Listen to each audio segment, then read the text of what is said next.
राधे राधे प्रिय भक्तगण ओम नमः शिवाय। आपण माने जानिछंती आज 13 डिसेम्बर 2025 दिन शनिवार पड़ुछि। एही दिन पौष मासर शुभ शनिवार कृष्ण पक्ष नवमी तिथि रही। एही दिन करा जायथिबा एक छोट तेलर सरल प्रयोग मनुष्यर जीवन में चमत्कारिक परिवर्तन आनिबार शक्ति रखे।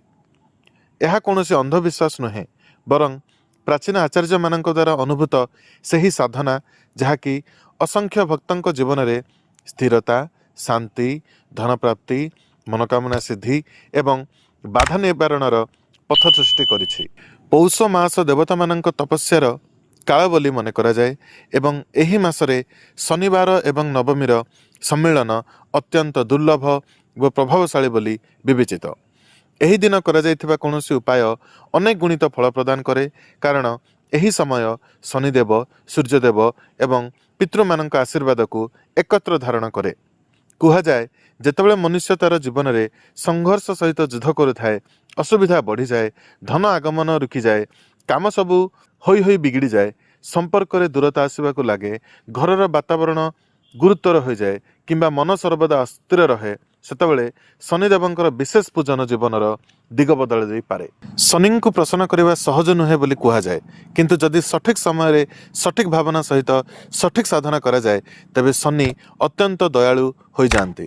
पौष शनिवार नवमीर एही दिन ठीक सेहीपरि ଯେଉଁ दिन तेलर ଏହି छोट उपाय जीवनर अंधकारमय रात को आलोकित कर दी थाए। एथिपाई कुहाଯାଇଛି जे एही दिन तेल अर्पण करदेले केवल पापर क्षय हुए नहीं बरं नुआ आरंभर द्वार मध्य खोली जाई थाए। कुहाଯାଏ जे शनि महाराज को तेल चढ़ाइबार परंपरा अति प्राचीन। तेल अर्पणर अर्थ ହେଉଛି निज मन व कर्मर हारी जाइଥିବା अवस्था को तांक चरण में समर्पण करदेवा। तेलर एही उपाय केवल बाह्य कर्मकांड नुहे बरं एक मनोवैज्ञानिक व आध्यात्मिक प्रक्रिया, ଯେଉଁଥିରେ मनुष्य प्रतीकात्मक भावे निजर दुख, भय, चिंता व पाप को सही तेल ढाली दे शनि को प्रार्थना करे जे से ही दुख दूर कर दियंतु।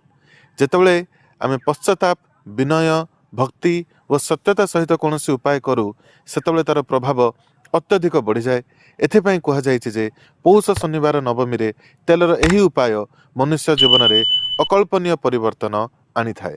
आमे बारंबार देखुछु व्यक्ति परिश्रम खूब करे किंतु फल मिले नहीं, केही पढ़ारे मेहनत करे किंतु परीक्षा खराब हुए, केही व्यापार रे परिश्रम करे किंतु लाभ कम मिले, केही चाकरी इंटरव्यू रे बारंबार निवृत्त हुए, कहार घरे हठात विवाद बढ़िबाको लागे तो कहार कारोबार रे अन्नाच्छेदित खर्च बढ़ी जाए, कहार स्वास्थ्य उपरे बारंबार संकट आसे, अनेक समय हठात दुर्घटना, कोर्ट कचेरी, ऋण किंवा मानसिक चाप बढ़िबाको लागे।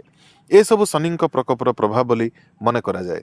किंतु जदि मनुष्य एही दिन अल्प स्वल्प तेल नहीं शनिदेव सामने समर्पण कर दिए एवं मनर प्रार्थना करे, हे शनिदेव मो जीवन बाधा दूर कर, तेबे शनि तुरंत दयालु हो जाती, कारण शनिवार एवं नवमीर एही सम्मिलन अत्यंत शुभ बोली मन करा जाए। एही दिन सकाळे उठी कौनसी भल तेल, विशेषकर सोरिष तेल नहीं निज मनर समस्त नकारात्मकता को प्रतीकात्मक भावे समर्पण करिवार भावना नहीं शनि चरण में चढ़ाइबा उचित। तेलरे निज मुह देखि शनिदेव को अर्पण करने प्राचीन ग्रंथरे उल्लेख अच्छी, जार अर्थ होउछि आपण निज कर्मर सम्मुखीन होउछंती, निज भूल को चिन्हिचंती एवं प्रार्थना करुछंती जे आपणकर कर्म जोगु जीवन में जो कठोर फल आसीछि ताहा शनिदेव कृपारु हालका हो जाऊ। जेतेबेले मनुष्य निज कर्मर बोध रखे एवं भगवान को विनयपूर्वक प्रार्थना करे सेतेबेले ईश्वर तार भाग्य को निजे बदलाई दियंती। मनुष्यर जीवन में तेलर यही उपाय केवल शनि शांति पाई नुहे बरं मानसिक शक्ति को स्थिर करने मध्य बहुत लाभदायक बोली मन करा जाए। तेलर यही उपाय केवल शनिदेव क्रोध शांत करने नुहे बरं आपण आत्मा को मजबूत करने मध्य अटे। यही उपाय सही घा भरिवार माध्यम जहाँकि आम दैनंदिन जीवन में अजाणत बढ़ाई चलु थाउ। जेतेबेले आपण एही उपाय करिवे आपण निज भितर एक नुआ शक्ति अनुभव करिवे, एक नुआ आरंभर भाव अनुभव करिवे, आपणक आत्मा हालुका हो जिवो, मन रे विश्वास जागृत हेबो जे वर्तमान सब भल हेबो एवं एही विश्वास आगो चली चमत्कार रे परिणत हो जिवो। आजिर समय सेभली हो जाइछि जे मनुष्य खूब तीव्र गति रे दौड़ुछि, ता पाखरे ना निज समय अछि, ना निज परिवार पई अछि, ना भगवानक पई अछि। तो ଆଜି ଏଇଠି ଭିଡ଼ିଓଟିକୁ ସମାପ୍ତ କରୁଛୁ। ଯଦି ଆପଣଙ୍କୁ ଭିଡ଼ିଓଟି ଭଲ ଲାଗିଥାଏ, ଯଦି ଆପଣ ଏହାକୁ ପାଳନ କରୁଛନ୍ତି, ତେବେ କମେଣ୍ଟ ବକ୍ସରେ ନିଶ୍ଚିତ ଲେଖନ୍ତୁ ଓମ୍ ଶନିଶ୍ଚରାୟ ନମଃ।